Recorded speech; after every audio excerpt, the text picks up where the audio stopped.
Yo, what's up, Dividend Nomads? Right now, a lot of income investors are struggling because the market has been very unpredictable.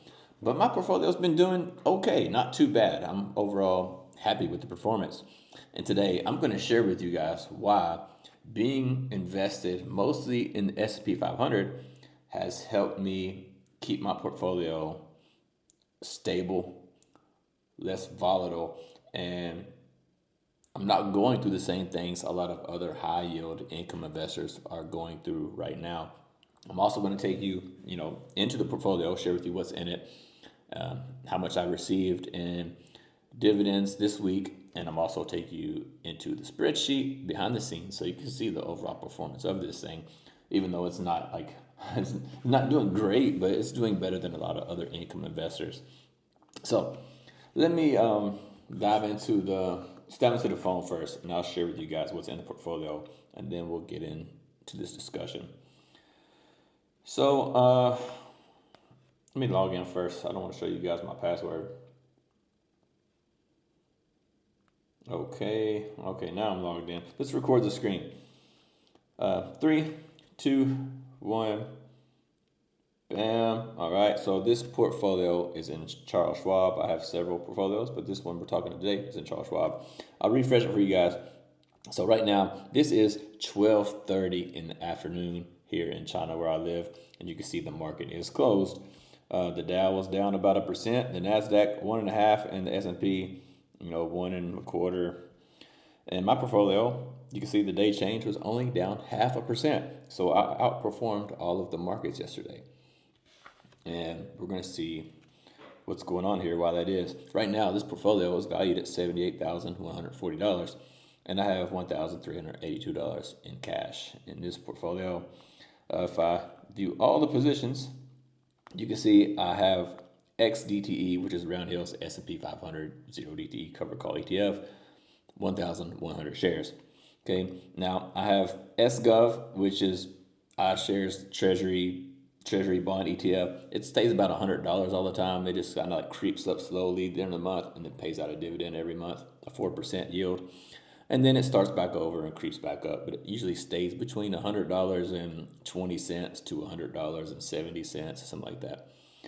This is just where I store cash, right? This is just where I store extra cash that I'm not using. Okay, next I have SPYI again, which is the NEOS S&P 500. This is also a high income covered call ETF, but it's not a zero DTE ETF. So this one is a bit more stable than the XDTE, but the income is a bit lower, but it's still the S&P 500. Okay, and then next I have Maggie, which is Round Hill's Magnificent 7 cover call ETF. It's not a zero DTE, but it is a cover call ETF on the Magnificent 7. And the Magnificent 7 is in the S&P 500. It's basically the top stocks in the S&P 500. So we have the best stocks in there. And it's not doing very well lately because a lot of money has flowed out of those stocks and into other stuff right now. But we're going to talk about that in a minute. And then lastly, I have SCHX, which is Schwab's U.S. Large Cap ETF. What that is basically the S&P 500. And it has the next top 250 stocks. So it's basically S&P 750 is basically what it is. It's the top 750 stocks in the S&P. So, well, I guess S&P only has 500 stocks, but the top 750 stocks in the stock market. So it has some NASDAQ stuff, some S&P stuff. Anyway, it's the S&P 500 plus the next 250 below. So, anyway, now that you know that, what I'm going to do, I'm going to take you into the spreadsheet, share the performance with you guys, and talk to you about these different ETFs and why they perform the way they do. And we'll get into some other stuff as well regarding that. Let me record the screen here on my computer. It's much easier to see on the computer. Let's see. No screen recording there. Let's do the whole screen. All right, 3, 2, 1, bam. All right, so here we are in my computer, in my spreadsheet here. I will make this bigger for you guys. I'll put it at, 150% maybe. Hopefully you guys can see that, all right? So you can see here my positions. This XDTE, MAGI, SPYI, SHX. These are the same ones I just showed you in the actual portfolio. This is just where I track everything, so I can see stuff that Charles Schwab doesn't show me. So that's why I have this. First of all, when it comes to this S&P 500 thing right now, why this works better than some of these other high yield income ETFs, let's talk about that for a minute. Because I'm invested in the top stocks in the stock market, when the money flows out of these big cap tech stocks like Nvidia and Microsoft and stuff like that we've been seeing selling off lately, it goes into other stocks, right? And there's usually still goes into very good stocks, which are still top companies, but it's going into ones that have been beat up really badly. So when you have this effect, the S&P 500 can still rise and can still go up because the money is staying in the S&P. It's just going into stocks that are, more value based and they're still growing, right? But they've been beat up really bad. And when you have that, the S&P can still rise. But when you have these single stock ETFs, let's just go look here, for example. Here we are. We'll check this out. So one of the Mag 7 stocks, let's just do, let's do Microsoft, for example. Microsoft. Let's do Microsoft. So if you look at Microsoft, right, this is one of the top stocks in the S&P 500, right? But if you have the single stock ETF, like a Yield Max one or something like that, right, it's probably getting beat up really bad. And here's why. If you look at here, this is Microsoft. If we go to year to date, so just this year to date from January till now, you can see Microsoft is down 15%. This is bear market territory. So this has been getting beat up really bad. And if you're in a single stock ETF like Microsoft or say Nvidia or something like that, like the Yield Max versions of these stocks, you're getting beat up very, very bad. Right, so this is down 15%. Let's go look at the S&P 500, for example. The S&P 500 year to date, look, this is down almost 1.5%. So if you're holding the S&P 500, right, you're not going to be hurt as bad as holding some of these single stocks.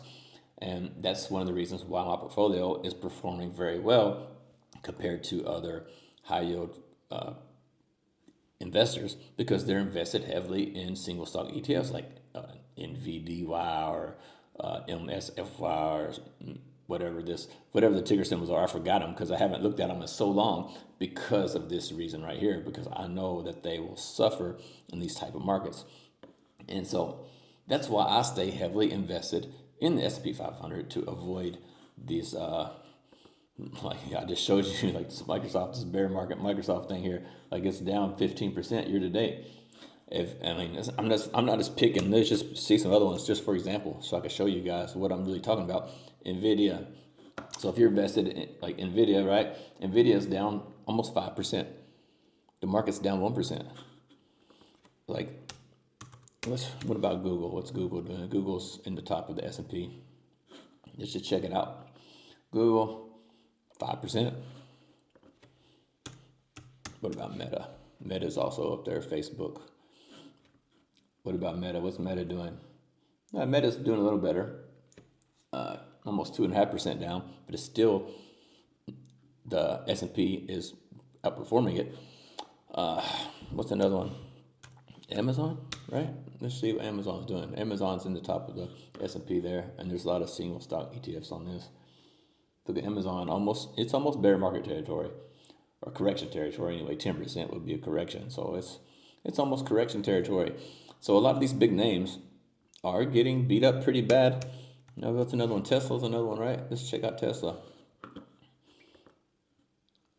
Tesla is already in correction territory. It's almost 12%. So if you're holding these single stock ETFs, you're getting hurt really, really bad, as opposed to just holding the S&P 500. Because the S&P 500 still holds a lot of great companies, even if the top 7 or 8 aren't doing great. That money that came out of that, when people sold those and took profit from those, and those started going down in price, they put their money somewhere else, probably in the S&P 500, because we're not seeing the S&P 500 have these major drops. People are moving to these names that have been beat up really bad for a while. And so this is one of the reasons why my portfolio does a lot better.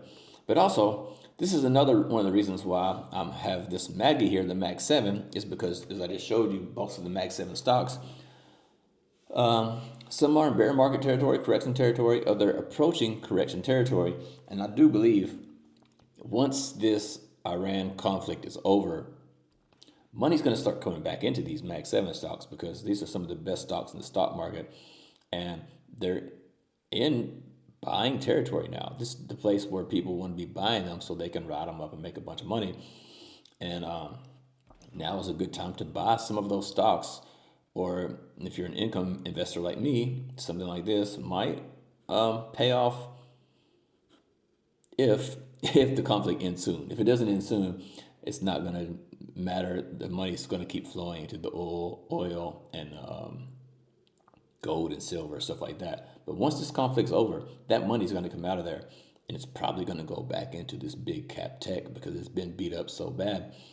And so this is one of the risks you take here. But holding the S&P 500, you can't really go wrong in this type of market because you're getting paid and you're doing what the market's doing. You're not making over-exaggerated moves with super high volatility. And if you look at my performance here, you can see my XDTE position is down 5.34%. My total return is 17%, right? So it has a positive total return. Maggie is beat up more because, as I just told you guys, and I just showed you the Magnificent Seven, that they are going through, been going through since the beginning of the year, well, since about October, actually, of last year. Money's been coming out of there and going into the S&P 500 and other stocks, and like silver and gold and oil, and that's where the money's been going. And so they're beat up right now. They're down 9.7% on the market return, but I'm up, or I'm down only 4% on total return, and this can turn around really fast if money, flows out of oil. It's going to come back in here. SPYI, which is again the S&P 500, is down 2.9% and down 1.2% on the total return. So it's not that bad. This is very easy to recover from. Once this conflict is over, the market is going to go. It's going to go up. And we're just waiting for this thing to come to an end. There's a lot of money that's going to be coming into the market soon. You'll have the money coming out of oil going back into other stocks. And also the Trump's big, beautiful bill. I can't remember the exact amount of money, but somewhere in $1 billion range, money is going to be flowing to a lot of these companies and through stimulus packages and things like that. And it's going to boost the stock market. And also right now, when you're in this environment, this war environment, the money printer is on, which means, more money is going to be put out there into the world, more money going towards these companies and things like that, and more money going just all over the place, which also does cause inflation, but that's going to lead to more rate cuts as well. So you're going to have a lot of money coming into the economy and into the stock market soon.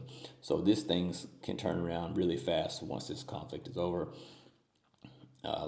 Lastly, SCHX, we're basically doing pretty much what the market's doing. I got in pretty much at all-time highs, which is not a good thing, but that's okay because we'll hit that again. We're not far off of it. We're 1.5% down, so year to date. So not a big deal for the S&P 500. So this will come back pretty fast. Anyway, it's down 2%. But the thing with this is, because this isn't an income ETF, once the market turns around and starts to rally and goes back up, this is going to make my portfolio value go up instead of staying flat like some of these other guys. And it's not capped to the upside like income ETFs are capped. So this gives me some growth on top of the income. And that's one of the reasons why I'm holding this here, because it's the S&P 500 and there's no cap, and it can grow and grow my portfolio while still collecting income. So I hope that makes sense. Lastly, let's take a look at the dividend log really quick.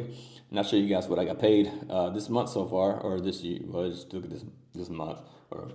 Well, we'll cover all of it. Why not?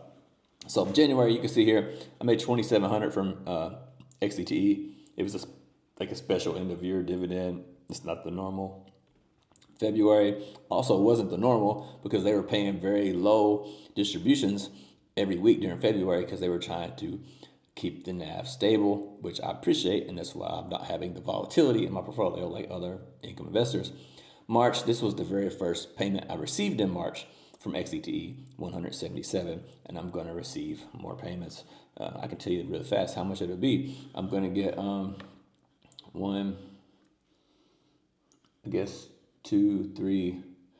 get 3 more payments from XDTE this month. So we got that to look forward to. Maggie has paid me $34.88 this month. No special dividends on Maggie for January, February, just normal routine. So this is probably going to be something very similar to this number this month as well, $150. I guess for Maggie, I'm going to get 4 more payments. So it'll be 5 payments in total. So we might get more than 150. We might get closer to 200 because we have an extra week there. SPYI has not paid me yet, but they will pay me this month, and it should be similar to this amount here. The $67.90 should be somewhere in the ballpark of that. SGov paid me already. I got $40.86 out of SGov, so we have that going for us. And SCHX does have a dividend, but it pays quarterly, and it's also not really nothing to write home about. It's just a very, very small dividend, but I will get that this month as well. So we're going to get 4, 5, 6, 7, 8, 9 more payments coming in this month before the month is over. So we have a lot of runway to make some income this month in this portfolio, which I do have other portfolios. If you're new here, I have several portfolios, and I share them in different videos and different channels and things like that. But anyway, so far, you can see I put the blue box around it there. We got $253 in the first week of March, so nothing special, but it's enough. I mean, I live here in China. It's very, very cheap to live here. I pay $200 a month for rent, so it's like, life here is very, very cheap. So anyway, this is enough money, not a big deal, but of course I would like to have a lot more money, but I do have other sources of income. Like I said, I have other portfolios and I have business and other things going on in my life. So, but this is what we got so far this month. What'd I do? Anyway, this is what we got so far this month. And it's really all I got to share with you guys today. Quick wrap up. My overall opinion is if you're somebody who's getting started in income investing or you're looking to stabilize your portfolio, I would be highly invested in the S&P 500 and maybe a few other speculative plays, but I wouldn't be doing nothing too crazy in terms of a lot of single stock ETFs, especially stuff from like Yomax and things like that. I would really avoid that stuff. I don't even like Yomax at all, but if I was going to buy anything from Yomax, it would be an S&P 500 covered call ETF. But I don't even like them for that. I would rather buy the Round Hill one or the Neos one. But that's just my opinion, man. You take with it, what you will. And anyway, that's all I got for you guys, man. Check out the newsletter. It's free. And check out my other videos and stuff. I'll put the link to my other channels down below and all that good stuff. So you can check that out if you like. And I'll see you guys next time, man. Y'all take care.